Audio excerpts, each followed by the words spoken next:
Salut, c'est Philippe de Medjacom TV, je suis très heureux de vous retrouver pour ce 6e épisode de la série Parlons-en, dans lequel nous allons parler de User Experience. Ce terme anglophone ne vous dit peut-être rien et pourtant, chaque jour, vous êtes amené à vivre ce que l'on appelle, en bon français, des expériences utilisateurs. Et pour échanger sur ce sujet passionnant, je suis allé à la rencontre de Reed Meister. Après être passé dans plusieurs entreprises à l'international, après avoir été notamment directeur web de l'université de Princeton aux États-Unis, bien entendu, Reed Meister est aujourd'hui consultant indépendant dans tout ce qui concerne notamment les stratégies marketing digital et ses innovations. Il enseigne également dans plusieurs universités. Vous l'avez compris, avec cette première interview en anglais, qui ne sera pas la dernière, Medjacom TV s'ouvre à l'international. Bien entendu, j'ai mis les sous-titres en français, non pas que je doute de votre niveau d'anglais, mais plutôt que je doute de mon accent bien français. Sur ce, je vous souhaite un très bon visionnage.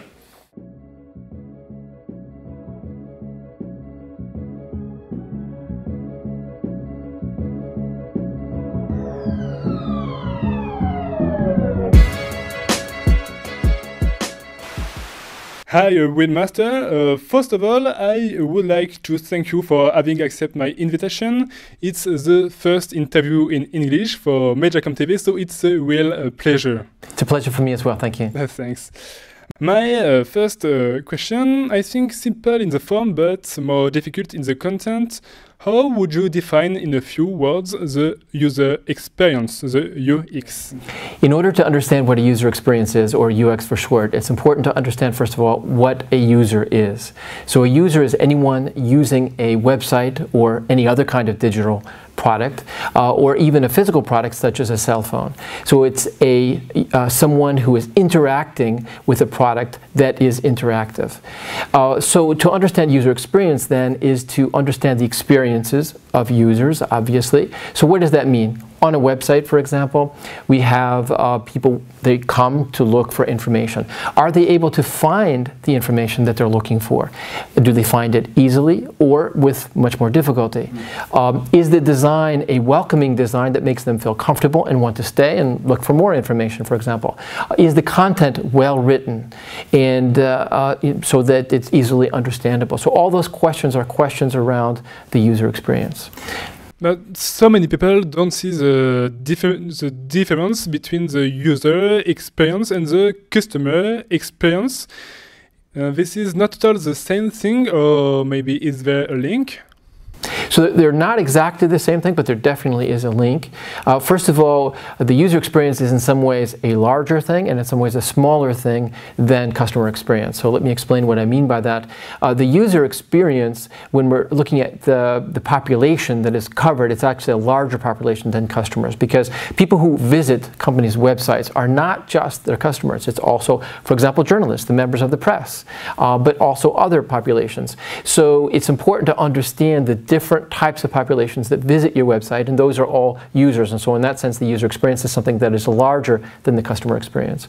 On the other hand, a customer experience is larger than user experience in the sense that we're talking about a wider panoply of experiences, because we're not just talking about experiences with interactions between people and interactive objects, but also, for example, an in-store experience. That would be a customer experience that is generally not looked at as a user experience.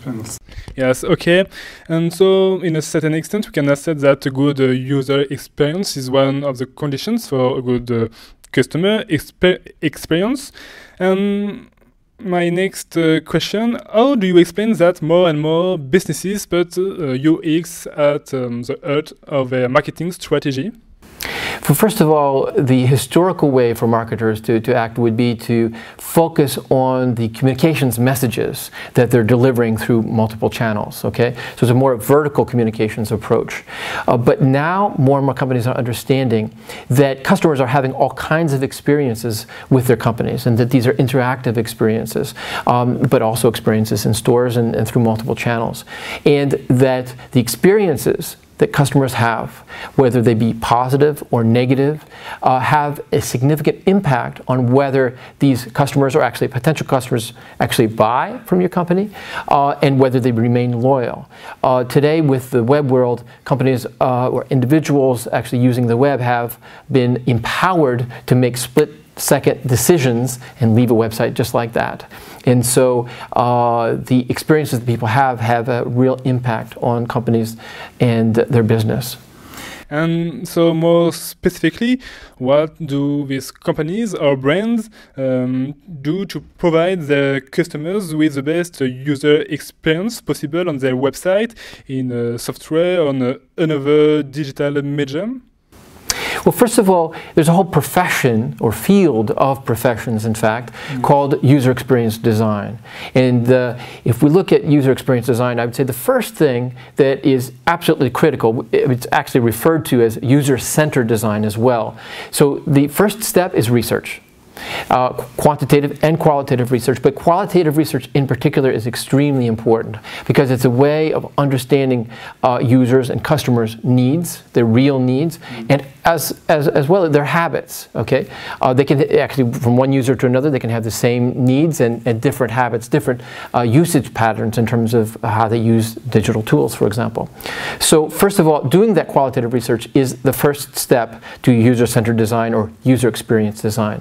Then there are other professions that are more in the field of web content strategy, for example, or information architecture, or interactive design. Those are all fields that are absolutely critical to designing the best possible user experiences across multiple channels. So UX is not just a theory, there are also practical tools to put it in place on there? Absolutely. Each of the professions that I mentioned earlier have their own set of methodologies and tools. Right. So, for example, within the user research field, we have laboratory testing where we have individuals using websites, and this is filmed, of course, with the users being aware of that. You have ethnographic research, which means going to people's workplaces or homes to see the context in which they use different digital tools or websites.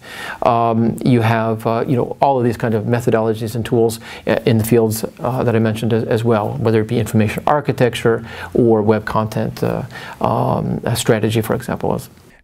Jesse James Garnett, one of the world's most famous technology product designers, says this: UX design means understanding what your users need, how they think, how they behave, and incorporating that understanding into every aspect of your process. I began to think each website is manipulating my brain. Is there a place for ethics? Absolutely. I would say that ethical considerations are foundational to doing good user experience. First of all, if we look at the idea of really understanding users' needs and delivering according to those needs and not just what we want to sell them, that is an ethical position. Secondly, the idea of improving human experiences qualitatively is an ethical position as well. I think that companies, especially sustainable businesses, that is totally compatible with doing good business to have an ethical foundation. Of course, in today's world, where there's more and more data being collected, we're in the world of big data, when you have social media being scoured for all kinds of information, when you have connected objects, all of these reflect greater and greater data collection. And this empowers companies in ways that can be dangerous and invade people's privacy, for example. So it's very important for individuals, companies, and governments to be more and more aware of these issues and to really understand them. I think that we can see that well, we do know that companies get away with doing things that are unethical, but just like in the example of Volkswagen, that can really explode in your face. Design is not just what it looks like and feels like, design is how it works. These words were pronounced almost 13 years ago in 2003 by Steve Jobs. That's always stylish to quote Steve in an interview, but really, I have the feeling Jobs was ahead of his time. Does this mean that today the most important thing is selling an experience rather than a product or a service? There are some companies that sell experiences. So, for example, the market of theme parks like Disneyland or Le Puy du Fou, those are companies that are really focused on selling experiences. However, I would say for most companies, and even for those companies, it's important to think from a larger perspective, which is from the perspective of providing experiences or delivering experiences. Which goes beyond the products and services they sell. Every interaction is an experience. So it's really important to look at things from that larger perspective. But UX is something widely developed in Anglo-Saxon marketing strategy, whereas in France, for example, we have only just begun talking about it. How do you explain this gap between French and Anglo-Saxon marketing strategy? Well, first of all, I would say that if we look at a study that was done a few years ago in the United States at customer experience, where there were over 300 companies that were looked at, and 80% of those companies thought that they were providing superior experiences to their customers. Only 8% of their own customers agreed. Only 8? Only 8. So that's a huge gap between what companies thought they were providing and what customers were actually receiving from their experiences. And so that's to say that there's a long way to go in the United States as well. It is true that, especially within the web world, that UX, initially it took some time, but now it's really gained some ground in businesses throughout the United States. I think since its influence started maybe a little bit later in France and in other countries, it just needs some time to catch up. Okay. Reed Meister, thank you very much. It was an amazing discussion, and I'm sure internauts have the same point of view. I hope my accent was not so bad. Anyway, it's too late. Thanks again, Reed Meister, and see you soon. Thank you. Bye. Bye. Well. N'hésitez pas à vous abonner pour être tenu au courant des prochaines sorties de vidéos. N'hésitez pas également à partager, à commenter, à liker cette vidéo et à rejoindre mes réseaux sociaux Facebook, Twitter et LinkedIn. Mais surtout, communiquez. C'était Philippe de Mediacom TV. Tchuss. Mais ce qu'on recherche avant tout, c'est l'efficacité et c'est que les gens s'approprient nos actions et qu'ils comprennent, encore une fois je parlerai de sens, mais donner du sens à nos actions. Pour moi l'événementiel c'est la preuve par l'exemple.